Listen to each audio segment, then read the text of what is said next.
As we celebrate Black History Month on 12 News, we're putting a spotlight on a trailblazer in city politics. First, as the first Black woman elected to the Phoenix City Council, and again as the first Black female vice mayor.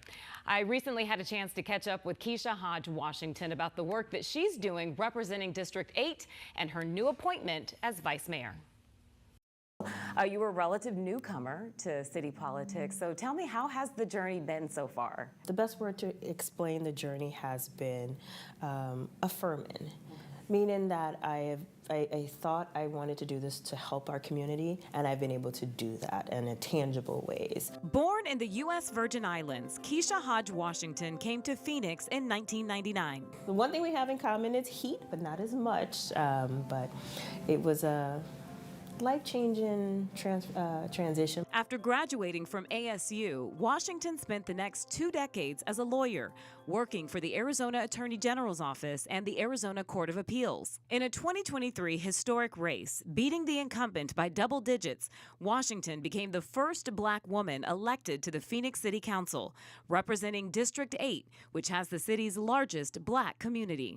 It's still very humbling when I think about it. I know I follow on the footsteps of Dr. Morrison Warren, who was the first African American to represent the district, and I follow in the footsteps of the Honorable Calvin C. Good. I know that I get to walk in their. I create my own path, but I follow in the steps that they have taken.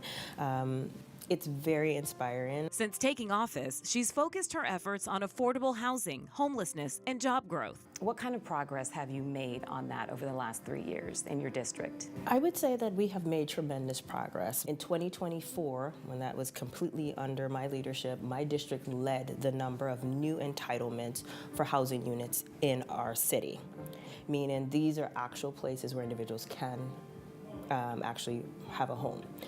We've also focused on affordable housing in the district. Between last year and this year, we anticipate almost an additional new 500 units of affordable housing. Meanwhile, recent cuts to federal funding by the Trump administration are threatening a setback to that progress.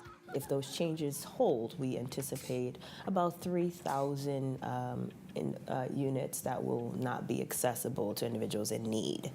And primarily, most of them are within the city of Phoenix. Washington has championed the use of the city's Housing Trust Fund to keep her constituents off the streets. One of the things that we're trying to do is keep people from becoming homeless. So another program that I championed for was the legal assistance program. As a lawyer, I know that when you go into a courtroom and one side is represented and the other side is not represented, it is not a balanced environment.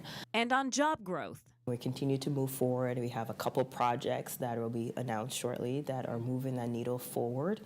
We want to also make sure that individuals who may have made a mistake in the past are able to still partake in the job market. To showcase her dedication to local workers, Washington launched Kesha on the Job, a YouTube series featuring her stepping into roles of city employees for a day.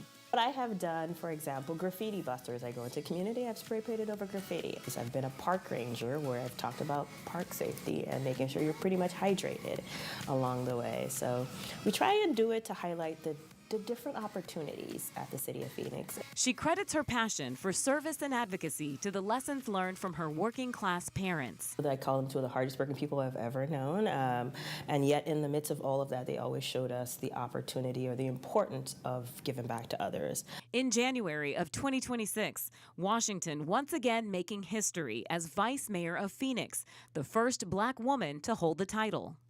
The role for me, it's such a boost of confidence for my colleagues to place that level of trust in me. What advice do you have for young, especially Black women who are trying to navigate this world and achieve success the way that you have? There is no right or wrong way to live your life. You have to, as long as you're authentic to yourself and you're driven by the passion that comes from here, because that's the thing that has to drive you in everything that you do. There will be some ups and downs on your path, but that's what makes your path your path. So there is no right or wrong way to be you. So learn from your mistakes and move forward, driven by your passion. As vice mayor, she'll serve a 1-year term while continuing to lead District 8 until the end of that term in April of 2027. So my intention with the role is, in addition to just being there when the mayor's not available. But I really want to use the platform to ensure that we, one, continue to focus on the core issues that we have that I've mentioned, such as homeless and housing, as well as economic development.